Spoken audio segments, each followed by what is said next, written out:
Bonjour à tous, j'espère que vous allez bien. Aujourd'hui, on se retrouve enfin pour la première revue de fantasy, et pas la dernière, croyez-moi. Et en plus, on va parler d'une duologie. Si je trouve la page... Oh mon dieu. Je pense que je ferai aussi une vidéo des livres que j'ai vraiment pas aimés. Et donc je parlerai de plein de livres différents. Alors, aujourd'hui, on s'attaque à la duologie de Marie Repelin. Je suis désolée, je ne sais pas comment ça se prononce. Donc on a le premier tome qui s'appelle Affronter la nuit et le deuxième tome qui s'appelle Embraser le jour. Voilà. Je les ai lus en décembre 2025, je les ai dévorés, enfin surtout le premier tome. Vous allez vite voir mon avis sur le livre. Alors, je vais pas parler vraiment de l'autrice parce que je suis allée voir un peu son Wikipédia et il n'y a pas vraiment trop d'informations. Enfin, en gros, c'est une autrice qui a écrit pas mal de sagas de fantasy romantique.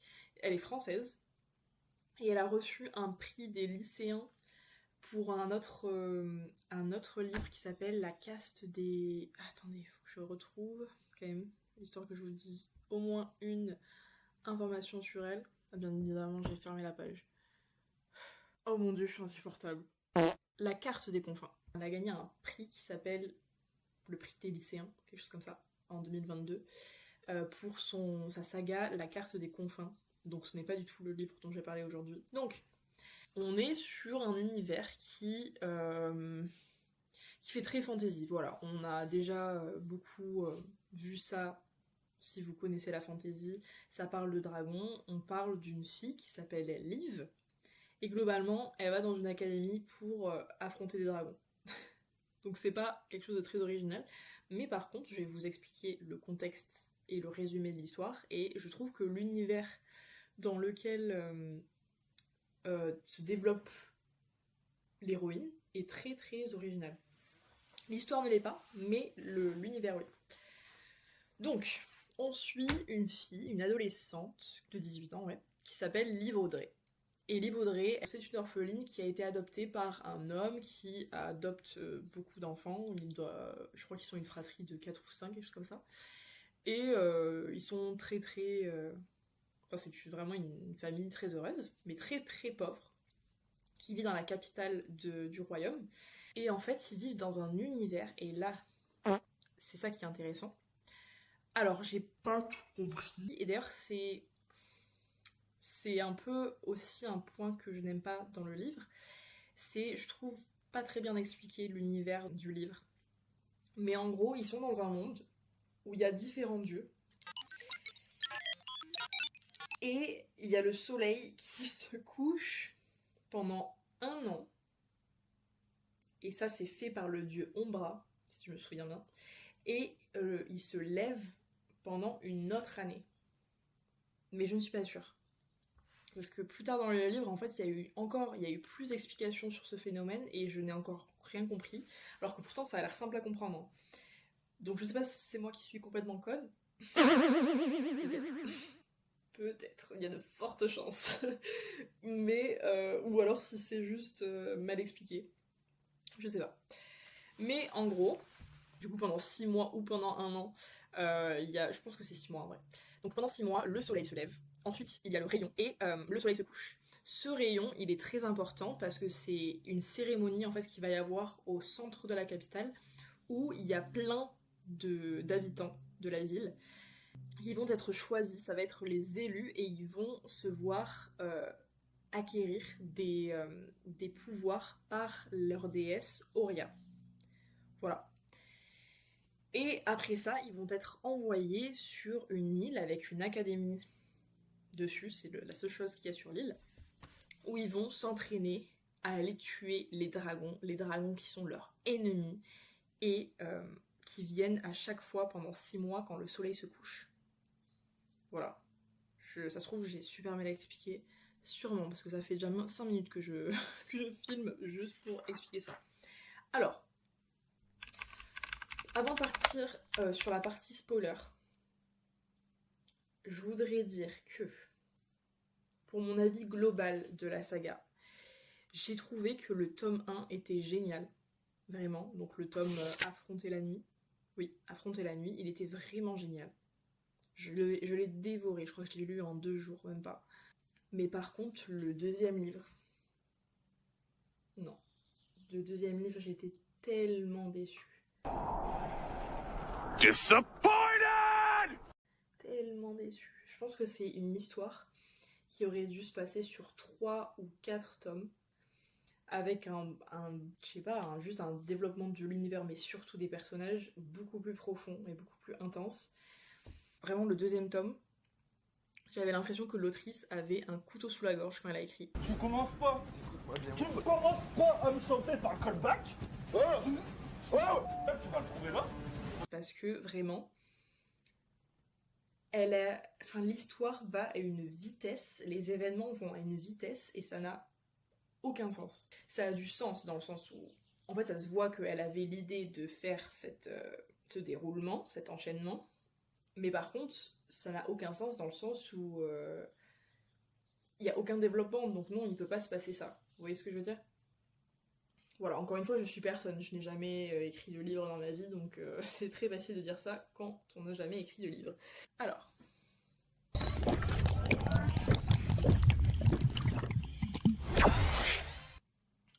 Continuons. Globalement, on va finir cette partie-là.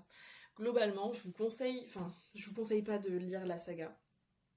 Parce qu'en fait, sauf si vous voulez par exemple l'offrir à une adolescente, ou un adolescent, on s'en fout. Je pense que c'est pas mal pour les lycéens ou les collégiens. En plus, il n'y a aucun smut, il me semble. En fait, je pense que c'est un livre qui est plutôt adressé à un public beaucoup plus jeune que le mien, parce que je sais que les gens qui ont mon âge, donc la vingtaine, quand on cherche une fantaisie, on s'attend à quelque chose de plus travaillé et plus sérieux, on va dire. Même si le livre est... les messages qui sont transmis à travers le livre sont beaux et sont profonds, mais c'est juste mal fait. Je suis désolée. Bref. Et maintenant, on va passer à la partie spoil de pourquoi je n'ai pas aimé la deuxième partie. Et voilà. Ah oui, mais c'est vrai que j'ai pris plein de notes en rouge. En fait, je me souviens que j'étais en train de péter un câble un peu quand j'ai lu le deuxième tome. Déjà, le premier tome, en vrai, j'ai rien à dire. L'univers est super. C'est original, genre le délire de pendant 1 an, pendant 6 mois, il fait nuit. Et du coup, ça entraîne plein de choses. Et pendant les 6 autres mois, il fait une chaleur étouffante parce qu'il y a le soleil qui est au zénith, etc. J'ai adoré. Franchement, l'univers est super bien. Aussi, je sais plus à partir de quand, mais il y a un moment où on découvre des nouveaux humains. Des humains qui n'ont jamais été vus ailleurs après des montagnes. Vous savez, il y a une chaîne de montagnes. Et après, ils vont découvrir des nouveaux humains. Alors, énorme plot twist, moi j'étais là, mais j'étais comme une fois, j'étais là, waouh, mais c'est incroyable, etc. Aucun développement de personnage. Aucun développement. Mais vraiment, j'ai jamais vu ça, genre. Ça m'a énervée. Vraiment, j'étais énervée. Premier degré. On a plein de nouveaux personnages. On a un chef d'ailleurs de la tribu. On a des relations entre humains, dragons, qui n'ont pas été vues depuis des siècles. Hein. On nous le rabâche pendant le livre. Et ils prennent genre... ils se rencontrent. Ils se parlent 2 secondes et ils sont là. Ok, on va à la guerre. Non, c'est pas possible. Vraiment, c'est pas possible.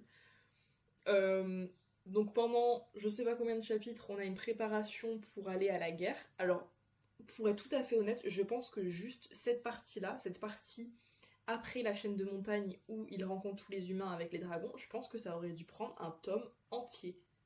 Juste un tome pour ça, pour faire le développement de l'histoire, d'où viennent ces humains, comment ils ont fait pour interagir avec des dragons. Mais je veux dire, des développements de personnages, parce qu'on ne s'attache pas du tout à eux. Mais vraiment, on s'attache... Je sais même plus comment ils s'appellent, les personnages. J'ai aucun souvenir. En fait, à part le chef, je sais même plus comment il s'appelle, je n'ai aucun souvenir. Et même les dragons, on nous donne des noms de dragons qui vont se lier aux personnages principaux. il n'y a pas d'interaction. En fait, j'ai l'impression que l'autrice a voulu nous transmettre, elle a essayé de nous attendrir entre la relation entre un humain, par exemple Liv avec son dragon. Enfin, Liv avec son dragon, c'est pas un bon exemple. Mais le mec de Liv, là, je sais plus comment il s'appelle. Rilem avec son dragon, par exemple. Je me souviens d'un passage qui m'a énervée où ça disait que Rilem avait... C'était compliqué avec son dragon parce qu'il galérait, il n'arrivait pas à le comprendre, etc. 2 secondes plus tard, ils étaient meilleurs amis. J'étais là, mais... ça n'a pas de sens, ça n'a aucun sens. Enfin, je sais pas comment... Si vous voyez ce que je veux dire. Pourquoi pas aussi avoir l'ennemi qui vient les chercher, parce qu'en fait c'est un peu bizarre, vous savez quand ils fuient plutôt l'académie pour aller voir ces personnes après les chaînes de montagne, ils ont pas du tout été poursuivis par personne. Je pensais qu'au bout d'un moment ils allaient au moins avoir une attaque ou deux, ou en tout cas des obstacles on va dire sur la route. Pas du tout, aucun obstacle sur la route, ils y vont comme ça à travers les chaînes de montagne. Bon, ok. Ce qui m'a vraiment le plus frustrée dans le 2e tome, l'attaque, juste l'attaque à la fin, c'est une histoire qui est très tirée par les cheveux. C'est pour ça que je dis aussi que je pense que c'est pas... je pense que c'est le public cible, c'est vraiment adolescent et collégien. Voilà, j'ai par exemple mes commentaires, il y a plein de nouveaux personnages mais aucun développement. Par exemple aussi le développement, alors ça c'est même dans le 1er tome, le développement entre Liv et son meilleur ami, je sais plus son nom, je suis désolée, que j'ai adoré d'ailleurs, j'adore ce personnage, mais les premiers jours où ils se rencontrent, ils ont une conversation hyper profonde l'un avec l'autre, vraiment ils commencent à se connaître et à avoir directement un lien hyper soudé. Plus rien après. Enfin, après, ils sont juste meilleurs amis, mais il n'y a plus une scène aussi intime entre eux, et aussi profonde. Et j'étais là, bah... Non. Non. Bon, je disais donc que là, on arrive à la partie qui m'a le plus frustrée. En fait, c'est énervé, mais aussi frustré. Et je me suis rendu compte que après, à partir de la moitié du livre, du 2e tome, j'ai vraiment bataillé à finir le livre parce que j'étais là, mais est-ce que je le finis ou pas, parce que j'étais trop frustrée. Donc, après toute leur préparation pour aller à la guerre, pour aller à l'assaut de la capitale et de l'académie, cette partie hyper importante qu'on attend presque depuis le début de la saga ne prend que 74 pages. 74 pages.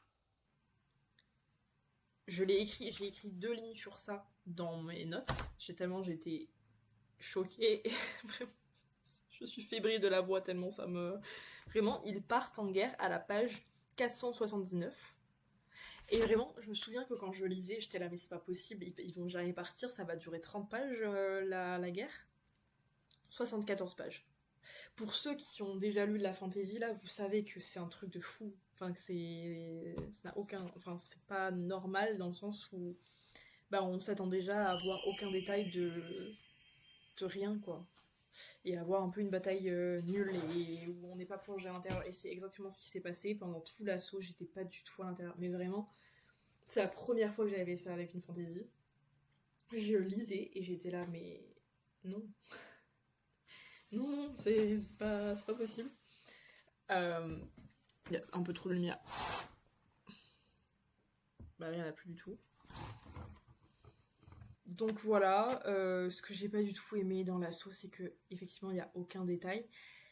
Déjà, on n'a aucun détail de l'assaut dans la capitale. Genre vraiment, à la fin du livre, on a juste une phrase sur ça en mode « Ah oui, tout s'est bien passé à la capitale, ils ont réussi. » C'est tout. Rilem, qui est quand même le premier, enfin l'un des plus forts, l'espoir de l'académie depuis qu'il est arrivé dans l'académie, il tombe au combat au bout de 10 minutes. Vraiment, j'avais l'impression, donc j'essayais de me faire, et c'était très compliqué.